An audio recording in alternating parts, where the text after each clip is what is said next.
여러분, 코로나 대출 만기 연장 또 했습니다. 이번이 5차례 때예요. 5번째. 금액도 굉장히 커졌어요. 141조 4천억 원이나 됩니다. 141조 4천억 원. 어마어마하죠. 어마어마합니다. 예, 이게 결국은 말입니다. 또 이제 연기가 됐습니다. 얼마가 연기가 됐느냐? 보시는 것처럼 말입니다. 예, 만기 연장을 이용하는 그런 사람들은요, 최장 3년 이상 연기가 됐습니다. 그 금액이 122조 7천억 원입니다. 예, 상환유예는 이게 원금 상환유예도 있고요, 이자 상환유예도 있습니다. 예, 원금 상환유예나 이자 상환유예를 이용적인 차주는요, 16조 7천억 원인 정도가 됩니다. 16조 7천억 원. 그런데 이번에도 여러분, 이번에도 말입니다. 이번에도 이자 상환까지 다 유예를 시켰어요. 참 안타깝네요. 제가 이건 정말 바보짓이다 이렇게 제가 쓴 이유는요, 이자까지 상환을 유예시켰다는 거예요. 이자 상환 유예가 금액이 지금 현재까지 파악된 금액만 4조 6천억 원입니다. 16조 7천억 원 중에 4조 6천억 원이 이자 상환 유예 규모라는 거예요. 윤석열 정부가 들어서면 이거 저는 제대로 청산을 할 줄 알았어요.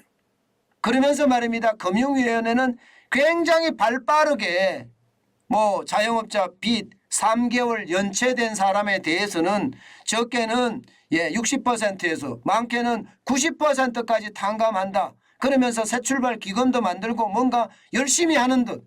그래서 쉽게 말하면 시한폭탄을 다시 연장 안 할 줄 알았단 말입니다. 그런데 이거 연장했어요. 연장했습니다. 그러면 여러분 당장 말입니다. 가장 크게 문제되는 게 이자 상환까지 유예했으니까 실제로 이게 코로나 대출의 위험성이 얼마나 큰지 정부가 제대로 파악이나 하고 있을까요? 문재인 정부 때 제가 이 점을 굉장히 많이 지적을 했어요. 이자라도 받아라. 그래야지 상환 규모가 얼마인지, 그리고 부실이 얼마가 되는지 이게 파악할 수라도 있지 않겠느냐, 이런 말씀 계속 드렸습니다. 이번에 똑같이 문재인 정부나 윤석열 정부나 다르지 않게 똑같이 또 이자 상환을 유예까지 시켰습니다. 게다가 말입니다. 지금까지 노력은 어떻게 되나요? 지금까지 노력. 새 출발 기금 만든다 이러면서 여러분 이자 탕감해 준다. 원금까지 60에서 80% 많게는 90%까지 탕감해 준다 하면서 이것만 하더라도 정책에 대한 혼란이 장난 아니었어요. 장난 아니었어요. 아니 성실차주 입장에서 저도 마찬가지잖아요. 돈 빌려서 썼으면 1원 한 장 안 갚는 게 없이 계속 갚아왔던 게 우리네들이니까 이거 가지고 성토를 했을 정도로 왜 빚 탕감해 주냐 난리를 쳤습니다. 그런데 지금 이렇게 되면 여러분 어느 누가 새 출발 기금으로 해서 이게 빚 탕감을 받으려고 하겠습니까? 그냥 연장하면 그때 가면 더 상황이 좋아지겠지 이렇게 생각하지 않겠습니까? 게다가 말입니다. 지금으로부터 3년을 뒤로 미루잖아요. 그 금액도 124조 7천억 원이나 되잖아요. 그러면 대통령 선거가 또 얼마 안 남습니다. 대통령 선거가 언젠가는 터집니다. 이거 언젠가는 터져요. 윤석열 정부가 이거 제대로 터뜨려서 경제에 활력을 불어넣게 오히려 바닥부터 다시 가는 게 맞아요. 자영업자분들도 그렇게 생각합니다. 차라리 원금 탕감해 준다고 했으니까 그냥 원금 탕감하는 대로 하고 경제에 대해서 취약계층을 어떻게 도와줄 것인가 고민을 하고 이렇게 갔어야 되는 것을 지금 똑같이 간다는 사실이 참 안타깝습니다. 여러분 이게 말입니다. 정치가 경제를 덮는 상황입니다. 포퓰리즘이라는 거예요. 사실 더불어민주당 이재명 대표가 이거 연장하자 계속 주장을 했습니다. 그러면서 야당도 그렇고 여당도 마찬가지입니다. 국민의힘도 연장. 심지어 대통령까지도 연장하자 했습니다. 그러면 이게 뭐 도대체 경제사령탑이라고 이야기하는 사람 추경호 경제부총리는 뭐 제대로 하고 있는 건가요? 저는 두려워요. 저는 두렵습니다. 예, 이게 그동안에 자영업자를 위한 대책을 그야말로 많이 쏟아냈는데 이 쏟아내는 게 결국 어떻게 되는 거예요? 그러면 아무것도 아니라는 뜻인가요? 아무것도 아니라는 뜻인가요? 그럼 지금까지 정책을 그렇게까지 불러낸 건 도대체 뭔가요? 이게 여러분 이래서는 안 됩니다. 제가 윤석열 정부가 잘 돼야 된다는 측면에서 말씀을 드리는 거예요. 정치가 절대로 경제를 덮어서는 안 돼요. 또 이렇게 덮는 거 포퓰리즘, 인기영합주의 이것은요 대한민국을 망조로 끌고 갑니다. 이건 정말 제가 바보짓이라고 이야기하는 게 바로 그거예요. 최소한의 장치는 해야죠. 그리고 지금까지 뭐 자영업자 대책 세운다면서 그야말로 분주하게 움직였던 거는 뭔가요? 대통령 한마디에 아니면 더불어민주당 이재명 대표의 한마디에 아니면 국민의힘 한마디에 이게 그냥 여반장처럼 휙 뒤집히는 건가요? 이게 저는 굉장히 심각한 상황이 될 수도 있다는 그 생각을 합니다. 적어도 말입니다. 이자라도 받아야지 이게 얼마나 상황이 나빠지는지 이거 파악이라도 할 수 있거든요. 이렇게 되면 깜깜이 부실이 앞으로도 계속 간다는 이야기가 돼요.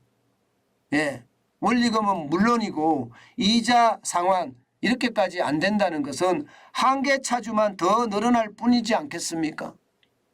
도대체가 정책이라는 게 뭐 세상이 바뀌었다고 하는데 바뀌는 정책이 안 나오면 어떻게 됩니까? 저는 참 답답하네요. 여러분 진짜 답답한 게 이렇게 되다가는요 우리 경제 전체가 최악의 순으로 되지 않겠느냐 이런 생각을 저는 지울 수가 없습니다. 이게 뭐 정책에 대한 착오가 이렇게까지 많이 나는 것 이것은 여러분 쉽지 않아 보여요. 여러분 생각을 해보세요. 만기 차주 입장에서 1:1 상담을 한다고 쳐요.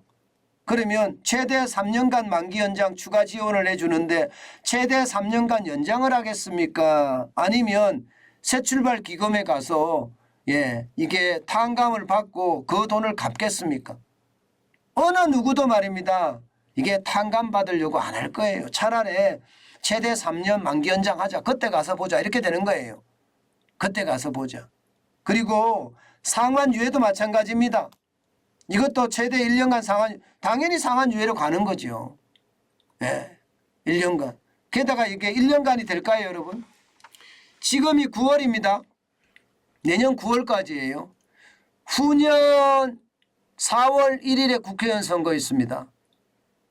이게 1년이 아니라는 뜻도 되는 겁니다. 그때 가면요.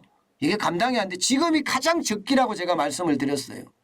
지금 자영업자 소상공인에 대한 부채, 코로나 대출 해결할 수 있는 지금이 가장 좋은 적기다. 이 적기를 놓치면 이게 경제에 엄청 부담이 된다. 그리고 그 부담은 경제 전체에 영향을 미칠 거다. 제가 그런 이야기 했습니다. 그래서 좀 안타깝습니다. 이게 앞으로 상황이 어떻게 전개될지 진짜 두렵기만 합니다. 여러분 144조 넘는다는 돈 141조 넘는다는 돈 141조 4천억 원이니까 이거 우리 경제에 어마어마한 시한폭탄이 될 거라고 저는 생각합니다. 이거요 안고 가는 만큼 더 어려워질 거예요. 이게 임시방편이라는 걸 하면 안 되거든요. 저는 그래서 참 안타깝습니다. 제발 이 문제 제대로 짚고 넘어가야 되는데 이미 발표를 했으니 이제 넘어가겠죠. 여러분, 우리는요 항상 최악에 대비하는 자세 그 어느 때보다 필요하다. 이 말씀 한마디 더 드리면서 제가 준비한 내용을 마치겠습니다.